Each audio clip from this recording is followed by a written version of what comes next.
Mukama yebazibwe bantu ba Katonda abalungi mbabuuzako mwenna mu linnya lya Mukama waffe Yesu Kristo n'okwebaza Mukama waffe Yesu Kristo otusobozesa ogabanako ekigambo kya Katonda kaseera kano era nga tusaba ne Mwoyo Mutukuvu atukulembere mu kigambo kino kye tugenda okugabana era nsuubira oba oliawo ekigambo kino kijja kubaako gwe kiyamba eyo enkolagana yo ne Katonda okweyongera omuntu ow'omunda okula n'okwongera okutujjukiza okutambulira mu butuukirivu n'okwenenya nga twetegekera okubeera mu maaso ga Katonda. Omuntu yenna singa oba weesanze mu maaso ga Katonda tube nga tweteekateeka olunaku lwonna, oba singa aba akomyewo oba singa ffe kennyini twesanze mu mbeera nga tuvudde mu bulamu bw'ensi eno, obeere mu mbeera entuufu ey'okusinkana Mukama waffe Yesu Kristo era Katonda waffe. Olwaleero ngenda kwogerako ku bamalayika, ng'era bamalayika bano babeera mu ggulu mu bwakabaka obw'ekitangaala. Bayina emibiri gya kitangaala, emibiri gya myoyo, si ng'egyaffe egy'abantu wabula egyabwe gya kitangaala, gyakayakana ng'ekitangaala.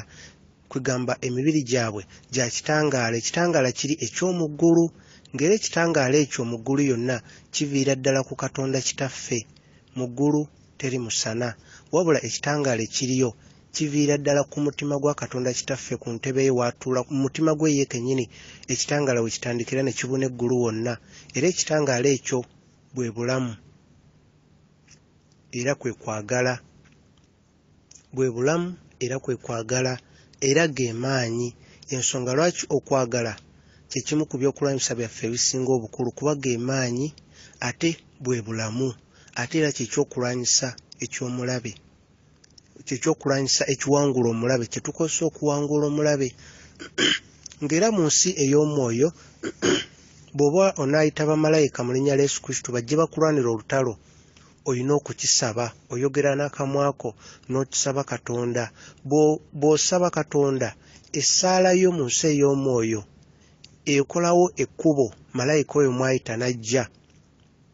Kuba waggulu mu bbanga Sitaani yateekawo ebiziyiza bingi, essaala zaffe zireme kuyitamu genda eri Katonda, n'okuddamu Katonda kwatuwa kuleme kututuukako.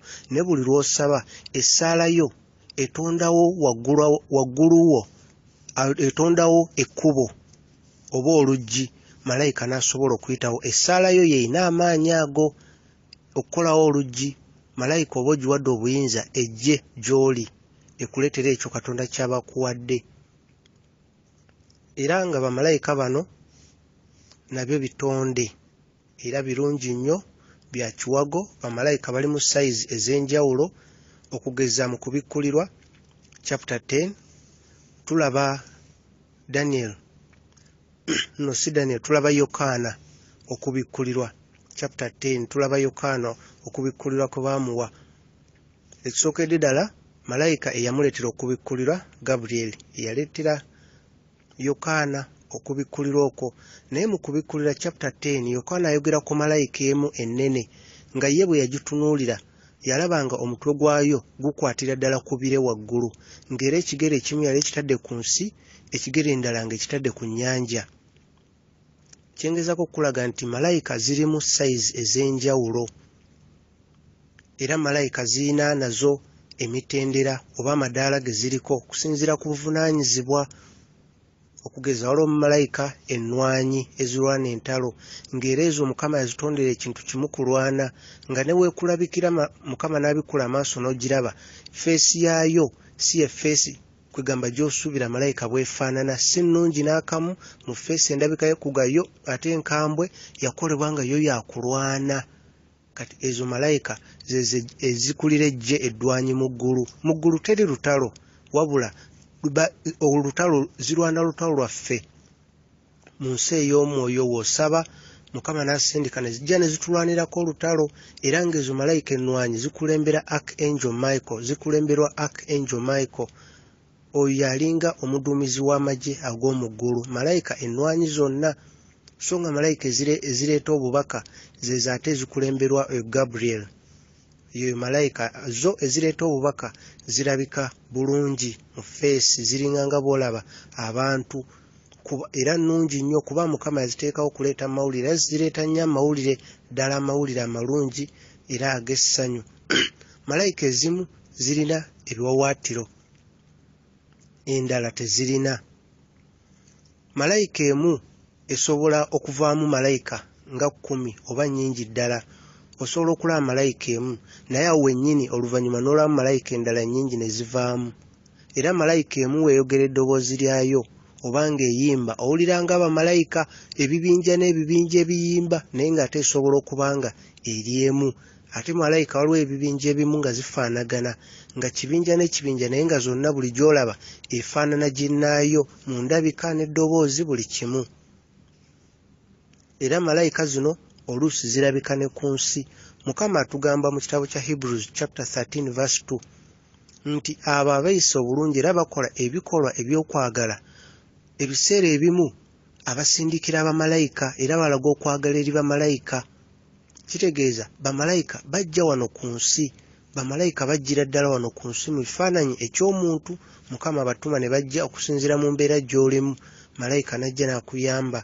Okugeza oyinza okuba ovuganga mmotoka ne weesanga nga emmotoka ekufuddeko mu kifo ekitali kirungi oba mu kibira, oluusi budde bwa kiro, naye awo wennyini mangu nnyo ne wajjawo emmotoka ate neyimirira kumpi naawe n'ekuwa obuyambi, naye wamala kuyitawo kabanga n'ogamba n'emmotoka eyo yavaawo amangu ago, oba embeera gye nalimu omuntu oyo yavaawo ajja nnyambe, ekiseera ekyo yali ali luddawa, naye ojjukira n'ogamba nedda ono alabika yali malayika wa Katonda.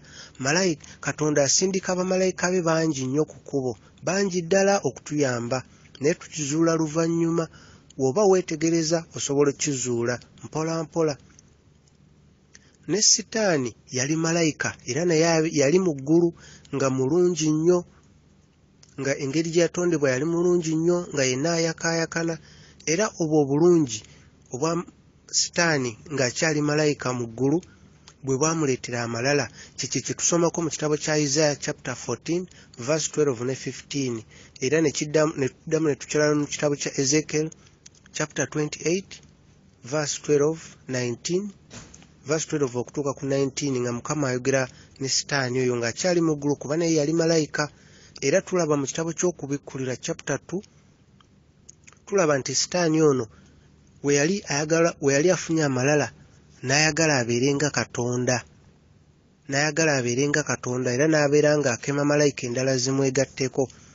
Oluvannyuma Katonda yalagira malayika Archangel Michael akulira eggye eddwanyi mu ggulu, akulira bamalayika abalwanyi, n'ajja Sitaani ono mu ggulu, malayika ono. Era bamalayika abaali bakkiriza bwe yakema ne bakkiriza, ekitundu kimu kyakusatu kyagwa naye ku nsi, babagoba mu ggulu ne bagwa naye ku nsi.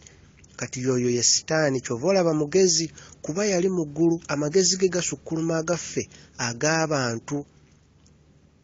Era tumusomako ne mu kitabo kya Ezekiel chapter 28 verse 1 ne Isaiah chapter 14 verse 12, awo wonna boogera ku Sitaani. Era nga Sitaani ono okugamba nti ayagala abeerenga Katonda teyakyogera na kamwa ke, wabula kyali mu mutima gwe.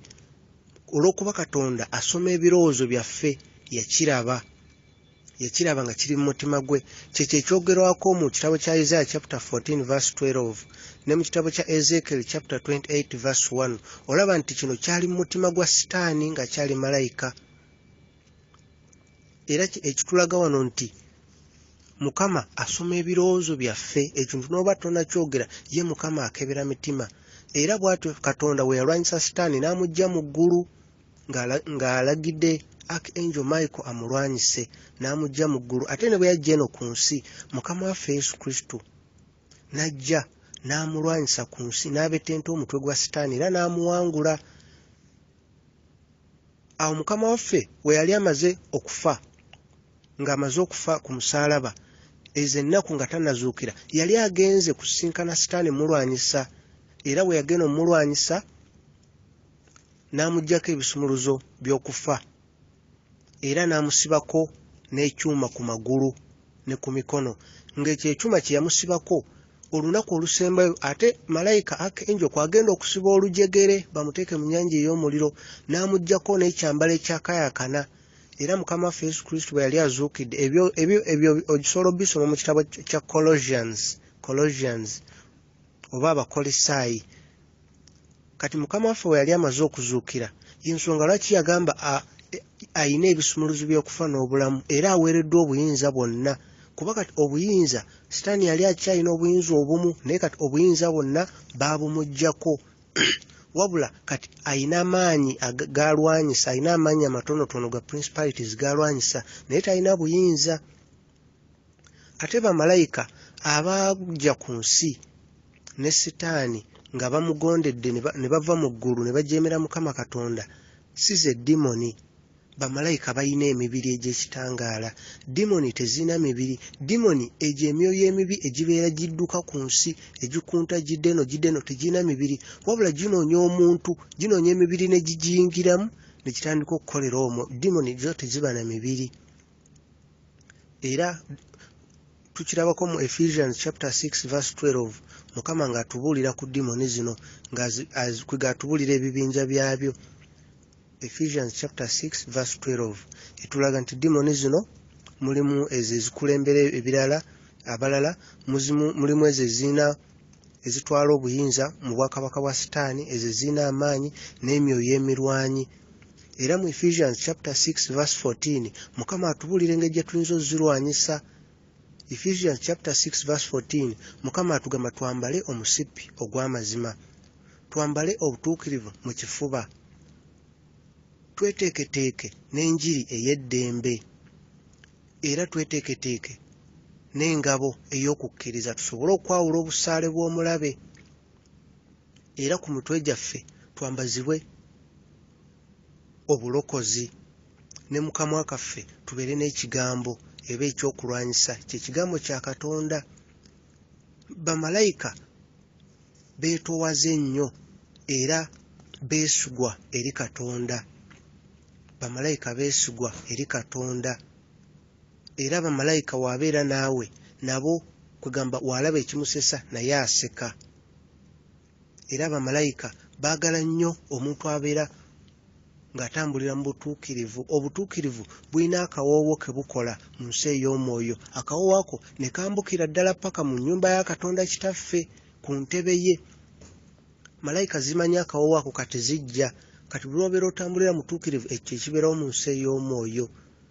Bw'oba otambulira mu butuukirivu buli lw'owanika emikono gyo ng'osinza mu nsi ey'omwoyo oba olagidde malayika zigende zirwanise Sitaani, zirwane entalo zo zonna ne Sitaani ebintu byonna byagezaako kutegekera oba okwonoona oba okubba. Era malayika zonna waliwo ekibinja kya malayika ziri muntu omu. Osobola okulaba malayika emu nevaamu malayika ekibinja n'ekibinja nga ne bweyogera owulira nga malayika nga 10 zezoogedde oba ebibinja n'ebibinja.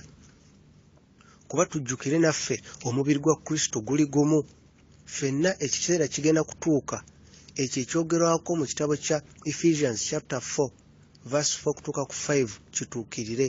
Era ekyo ekyogerwako mu Ephesians chapter 4 verse 11 okutuuka 13 kituukirire. Ffenna tugenda kubeera omubiri gwa Kristo. Mu kiseera ekyo tujja kufaananamu bamalayika kuba ffenna tugenda kubeera omuntu omu. Tugenda kubeera omuntu omu. Kati oyo omuntu omu gwe tunaabeera nga tukkiriziganya kimu, ffenna nga tukuze, omuntu waffe ow'omunda nga tuli bantu ba mwoyo, tugenda kubeera omuntu omu. Kati oyo omuntu omu nga ffenna tussa kimu, y'oyo Mukama waffe gwagenda okutwala ku mbaga ye. Mukama waffe Yesu Kristo yagenda okubeera omugole, iffe omubiri gwa Kristo omuntu omu gwe tugenda okubeera, ffe tugenda okubeera omugole omulala. Ye embaga eyogerako mu kitabo kya Okubikkulira chapter 19 verse 7. Ye embaga ey'omwana gw'endiga Yesu Kristo nga kwegamba agattibwa wamu n'omubiri gwa Kristo. Omuntu oyo w'oluvannyuma iffe kye tugenda okufuuka, kuba mu kiseera kino tukyeyawudde. Ono agamba bino, ono agamba biri, naye nga ntegeka ya Mukama ekiseera kigenda kutuuka tugenda kubeera omuntu omu. Ekyo kyogerako mu Revelation chapter 19 verse 9 kituuke. Tuleke tugende ku mbaga eyo y'omwana gw'endiga. malayika akulira ejeddwanyi mbabulidde ye Archangel Michael. Archangel Ark malayika okubeera Ark kitegeeza alina obuvunaanyizibwa okusingako ku balala era aba n'obukulu.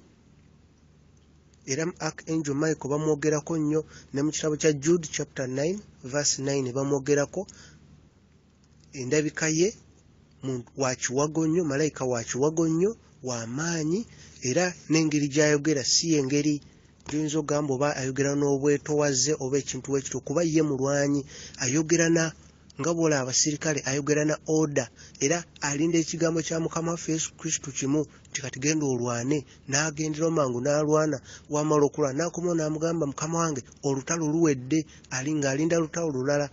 Naye ate malayika Gabriel yoyo ate ayogera obulungi, ajja n'aleeta amawulire ag'essanyu nga kwegamba mwetowaze. Ate bamalayika bawulize eri ffe abantu ba Katonda, abaana ba Katonda.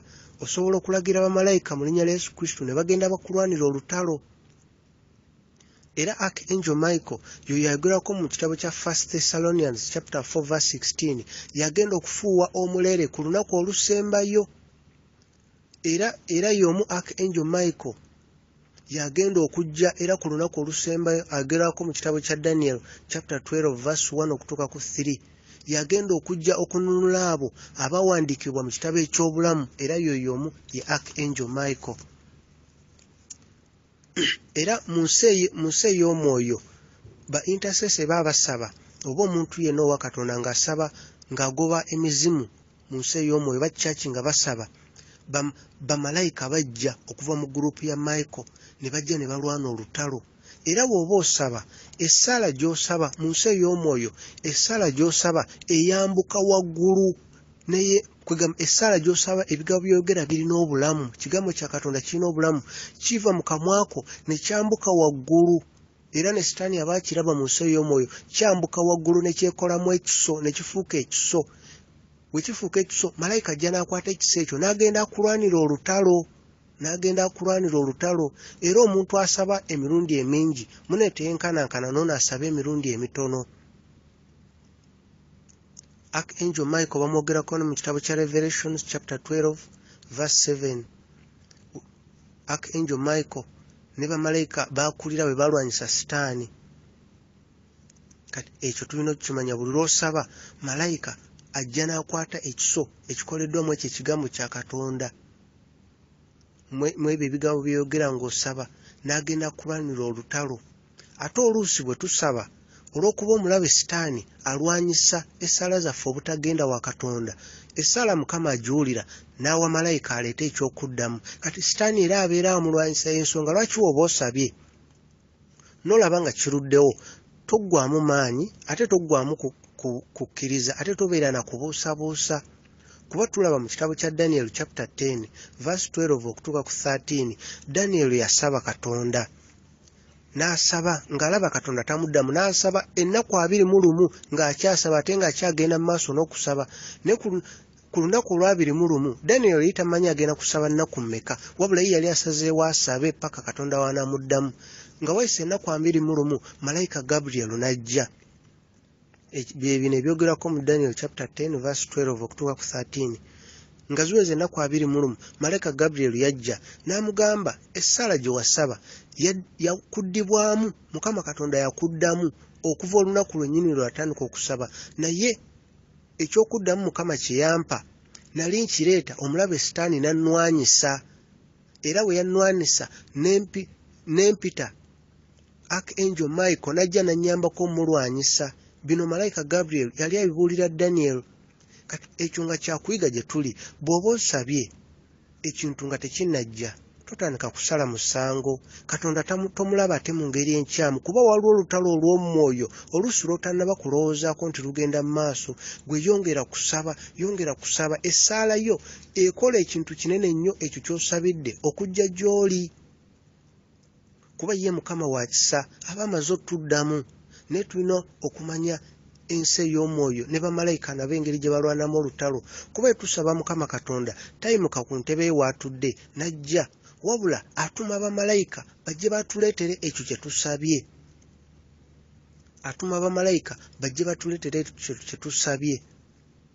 Era ebiseera bingi kino oba okyagala kisabe Mukama, kuba Bayibuli etugamba tetulina kubanga tetusaba oba tetubiina kubanga tetubisabira, naye oba okyagala kisabire Mukama Katonda asindike bamalayika be babeere nga bakuyamba okulwanira entalo. Era buli muntu alina bamalayika abamwetoolodde, naye bwe tukola ekibi bamalayika bavaawo.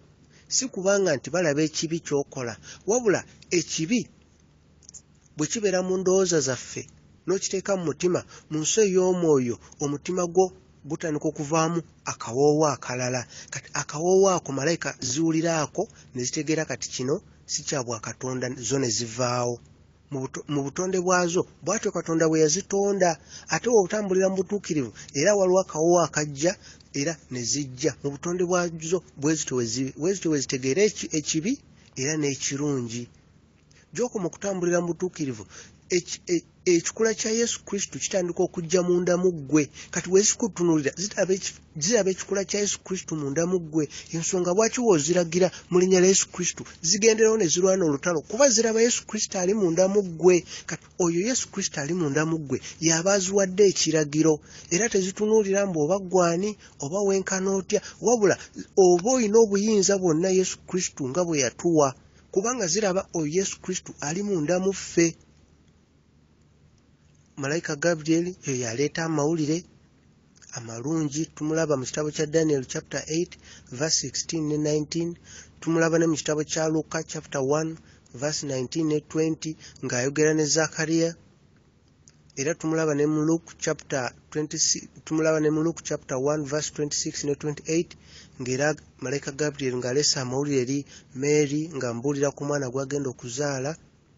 Ate oluusi ne bw'oba weebase, malayika ajja n'atuula ku buliri bwo, akukwatako obukwasi bw'oti n'otandika okuloota ekirooto Katonda ky'aba akuweerezza. Malayika yaleeta obubaka obwo. Musajja wa Katonda bw'ajja n'akutuukako n'aggamba, Mukama ndaga kino, Mukama ndaga kino kiri bwe kiti, ne wabaawo okwolesebwa Mukama kwamuwadde, ekintu ekyo Mukama aba takimulaze essaawa eyo. Ekintu ekyo waba Mukama nga kuba Mukama ayogera mu ngeri ez'enjawulo eri basajja be ne bakyala ba Katonda ab'enjawulo, naye eri abo bayogera nabo mu birooto. Malayika ajja ng'omusajja wa Katonda oba mukyala wa Katonda yeebase, malayika atula butuuzi awo ku buliri n'akukwatako. Wamukwatako n'atandika okuloota, musajja wa Katonda n'atandika okuloota. Kati ekyo kyaloose bwe bubaka bw'ova eri Katonda. Kati wamala okuzukuka oluusi byonna batabijjukira, naye waakulaba Katonda addamu n'amujjukiza ekirooto kye yakulooseeko.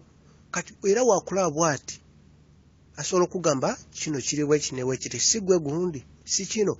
Katonda aba akimujjukiza kwolwo kugamba essaawa eyo Katonda waba akimujjukiza naye nga yakimulaze mu kirooto, era bwakulaba ajjukira byonna.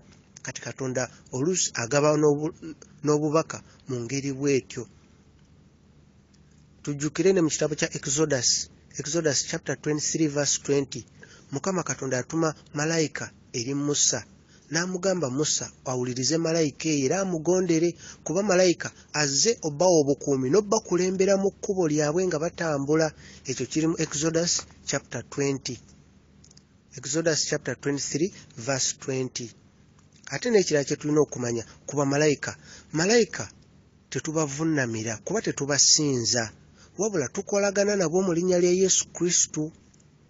Nabo baweereza bannaffe nga ffe, nabo baweereza. Kati tetubavunnamira era tetubasinza. Ffe tusinza Yesu Kristo era nabo gwe basinza, wabula bakolagana naffe kuba olutalo olw'omwoyo betutuma ne balwana, betutuma mu linnya lya Yesu Kristo, kuba obuyinza Mukama Yesu Kristo yabutuwa. Obuyinza bw'okufa n'obulamu Mukama yabuteeka ku kamwa kaffe, ku lulimi lwaffe. Waliwo bamalayika abalala betuyita ba seraphims. Kati ba seraphims bano banjawuloko kugana kyo kibinja ky'abamalayika bano. Ba seraphim bano bo bayina ebiwawaatiro 6. Malayika omu aba n'ebiwawaatiro 6 ng'ayina feesi 2, aba ayina feesi 2 ng'ayina n'ebigere 2. Era bamalayika bano baba aba n'ebiwaatiro 6 ng'ebiwawaatiro ebibiri bibisse feesi, ebiwawaatiro ebibiri bibikka ebigere, ebiwawaatiro ebibiri bye biba bibuuka. Era bano bo bamalayika bo kwegamba beba wobanga ogenda kubatizibwa n'omuliro mu nsi ey'omwoyo bwe bakubatiza n'omuliro. Omuliro ogwo n'ogenda demoni ezitandika okugamba oba zikulabako omuliro wenna, bamalayika abo baserafimu be baleeta omuliro be baboogerwako mu kitabo kya Isaiah chapter 6 verse 2 ne 3. Era bamalayika bano bo ekigambo kyabwe kibaboogera boogera ku butuukirivu, boogera bagamba Katonda oli mutukuvu, oli mutukuvu, oli mutukuvu, oli mutukuvu, bo bye bigambo bye boogera. Era be bano bamalayika Mukama baweereza ng'agenda okutukuza, okubaako gwatukuza. Be bano bamalayika Mukama be yaweereza okutukuza Isaiah. Be bano bamalayika Mukama be yaweereza seraphims abakwata ku mimwa gya Isaiah, era okuva ku olwo n'aba ng'atukuzibwa. Bano bamalayika ba muliro era be babatiza n'omuliro. Obubaka bwabwe bwa butuukirivu. Bo boogera butuukirivu, babayita